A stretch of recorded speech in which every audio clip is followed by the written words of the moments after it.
We spend great effort into trying to capture moments, freeze-frame memories. Drawings, paintings, sculptures, photography, and home movies are all our attempts to remember something after it's gone. But did you know that your brain and eyes are already hardwired to do this?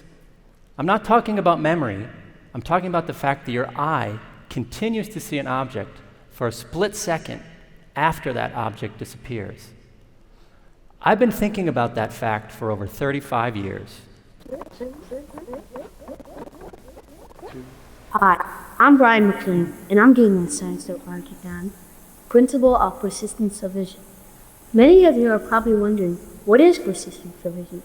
Well, it's really pretty easy. Your eye is an amazing organ, but it has one little quirk. It continues to see an object for a tenth of a second after the object disappears. Here's an example. This principle is what makes movies, cartoons, and even TV possible. Can't believe the sweater still fits. Yep, that was me, 12 years old and going deep into the science of animation. I didn't want to do my science fair project on the principle of persistence of vision. I was forced to. I wanted to do my science fair project on claymation, but my dad, he wouldn't let me. He said, Brian, this is a science fair. If you want to do claymation, you have to focus on the science that makes animation possible. So I opened up my collection of encyclopedias and I got to work. It was here that I learned about this strange optical phenomenon called the principle of persistence of vision. Think about it this way. If it wasn't for the persistence of vision, every time we blink our eyes, the world would go dark. But it doesn't. Try it. What happened? Nothing, right? We continue to see the world around us. When light hits your retina, there's a brief chemical reaction, leaving an impression of that image. If you replace that light or image fast enough, your eye cannot distinguish the change, and they appear to be one continuous picture. Of course, our brains play a huge role in this. It's not just the quirk in the retina that allow us to see film and animation. Our brains are hardwired to be imaginative, to take in reality, in this case a series of still images, and create something new and innovative out of what it was given. But when I was in 6th grade, I wasn't thinking of any of that. I just loved stop-motion animation. King Kong, Rudolph the Red-Nosed Reindeer, scenes from Star Wars, Nightmare Before Christmas, and Wallace and Gromit. Prior to the 1990s, stop-motion was the only form of visual effects used in the film industry. Computer effects didn't exist yet. I spent my childhood wondering what types of tools these filmmakers used to create movie magic. Artists, technicians, cinematographer, and animators were creating groundbreaking visuals using primitive tools compared to today's standards. Audiences leaving the theaters wondering how the heck those geniuses pulled it off. That was me. So I went to school to study art. When I graduated college in 1999, I barely knew how to write an email. Computers were not something I was comfortable with, so I resisted. Like many artists, I bounced from job to job. My career path was not a straight line. Eventually, I ended up at a design school running their model shop. It was here the trajectory of my life changed. I was introduced to a 3D printer. This amazing tool was like science fiction. It bridged the digital world and the physical worlds together. And for me, it made the digital world far less intimidating and more approachable. So I'd read the instruction manual at night and teach the students how to use it during the day. I realized then that creativity isn't just about making things, it's also about reinventing how we make them. So a 3D printer isn't as unusual as it was 20 years ago, but the potential impacts are enormous. Humans love to work with our hands. For thousands of years, everything we made was handcrafted and unique. More recently, we've drifted towards making lots and lots of things. Now, as we mass-produce these objects, each object needed to be the same by design. Innovation has built assembly lines and tools that can pump out thousands of widgets a day, precise, but all the same. With a 3D printer, it takes a three-dimensional object and slices it into hundreds, if not thousands, of two-dimensional images, kind of like a CAT scan. And then those images are built up layer by layer. A PolyJet printer sprays down liquid resin, and a bright UV light goes and cures that resin. It's a lot like your inkjet printer at your house. Imagine printing the letter A on a piece of paper and jetting down the A in the exact same spot. And between each pass of the printer head, imagine dropping the paper slightly. Eventually, you're going to end up with an extruded A. Now, just like your inkjet printer at your house, it doesn't take any longer to print a paragraph of Shakespeare or a rudimentary sentence. The detail of what you're printing doesn't necessarily add more time. We're so used to the equation. The more detail, the more complexity to something, the longer it takes to make. But with a 3D printer, you can utilize the speed of a mass-produced object, but each object can be unique, have their own bespoke design and personality. And they were about to have a fundamental impact on the way that stop-motion movies are made.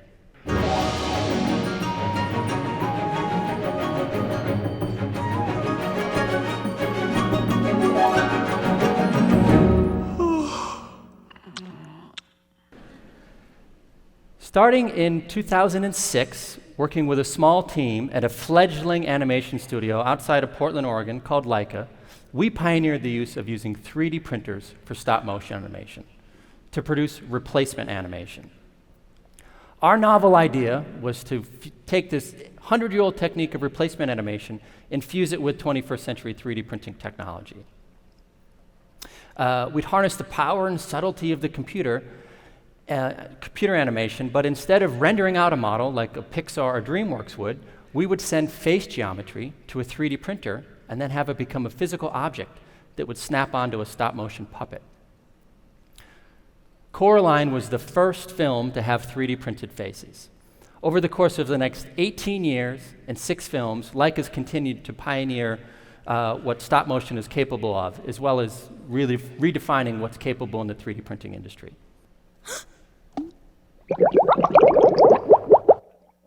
Awesome! At first, we started printing faces out of a single material, and we had to hand paint things. But then, for our next few films, we started using color printing. Now, color printing was different than the inkjet or the resin printing we'd used before. Here, colored glue is sprayed down onto white powder.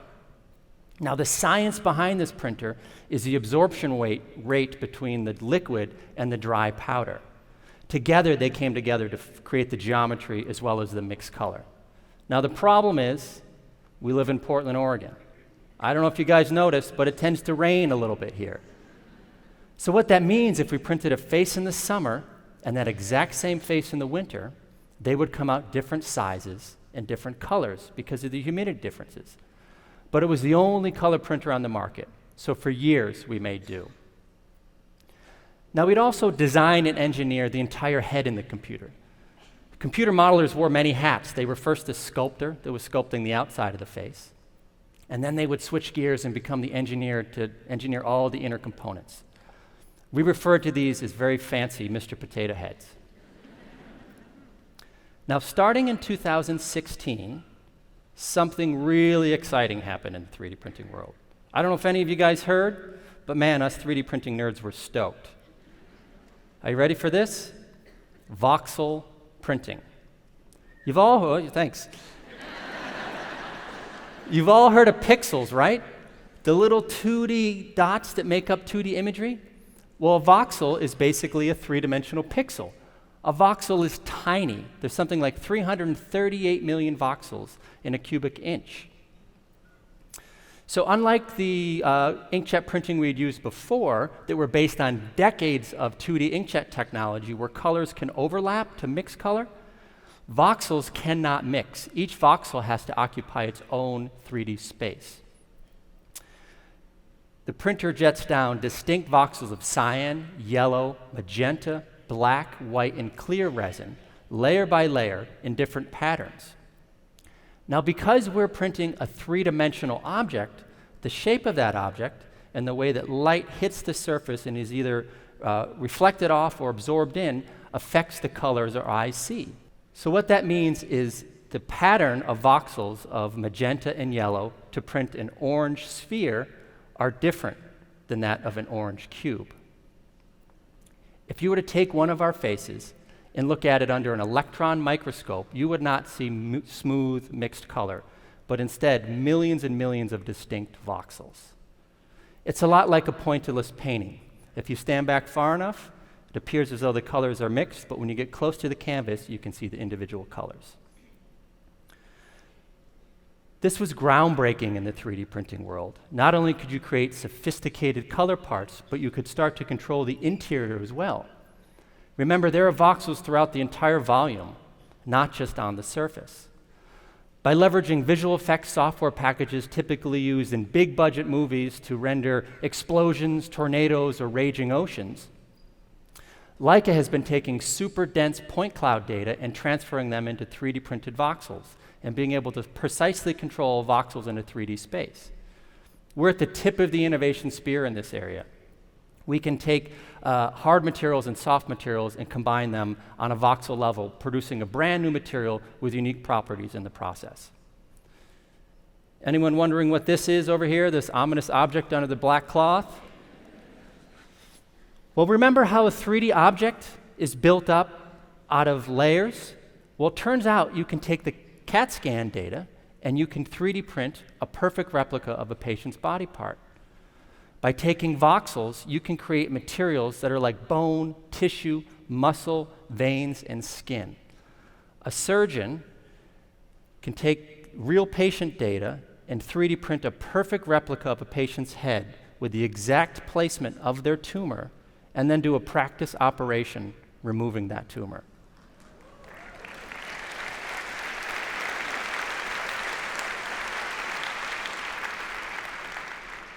Leica's very own Rob Ducey, who was part of that original team in 2006, has helped write a research paper along with Nick Jacobson and other researchers in the medical field on this very subject. It's amazing to see Leica Animation Studios alongside other prestigious medical researchers as the one pioneering the use of voxel printing in the medical field. But we're like any other user in the 3D printing world. Yes, we've won a scientific and technical Oscar for pioneering the use of 3D printing and stop motion animation, but most other users are creating prototypes. We're using a 3D printer as a creative expression, in a way, bringing still objects to life. Each face we print is unique. Each one is a work of art that's hand-finished by artists. For our latest film, Missing Link, we printed over 106,000 unique faces. We have a face library run by face librarians who catalog and archive each individual expression. We've also won a Guinness Book of World Records for the most number of 3D printed faces in a stop-motion animated film. I don't think anyone else is competing in that category, but it's still pretty cool. So the geniuses at Leica have been trying to figure out a way in real time that I could demonstrate how we use 3D printers for replacement animation. You see, stop-motion animation is an extremely slow process. The average animator, working 40 hours a week, can produce 3 to 4 seconds of footage. I would be up on this stage for weeks trying to animate something for you guys, and if any of you stuck around that long, you'd be disappointed because I'm not an animator and it wouldn't look very good. So at first we thought about building one of these. This is called a zoetrope. It was invented over 200 years ago, before film cameras existed, as a way to see still images come to life. We thought about dragging one of these out here and having me spin it like crazy, but the problem with this design is all the beautiful artwork is hidden behind those large cylindrical walls. So instead, we designed, engineered, and built something specific for this TEDx stage.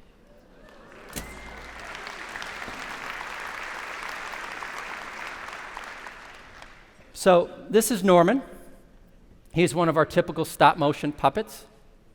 Norman is about 10 inches tall. He's got a metal armature.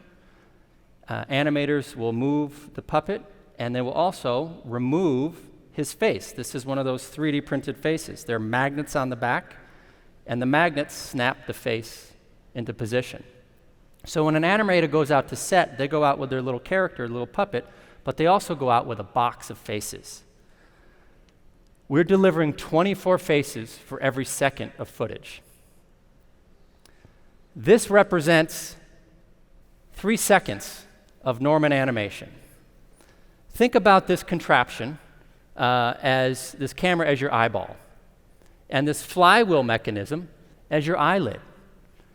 As I move slowly, it's like you're blinking slowly. As I move backwards, I can move forward and backwards. Now, you can also kind of probably hear some sounds, right?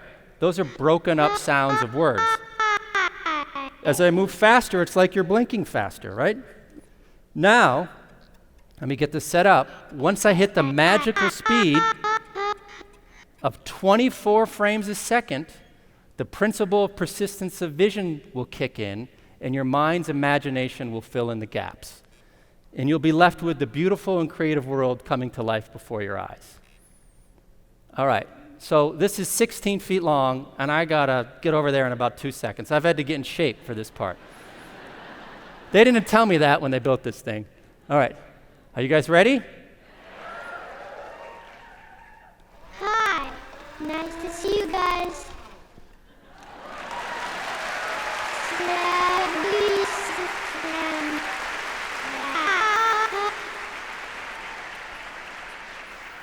All right, one more time. That was pretty cool. Faster, slower. Oh, I was afraid you were going to say that. All right, can we dim the lights? Here we go. Hi, nice to see you guys.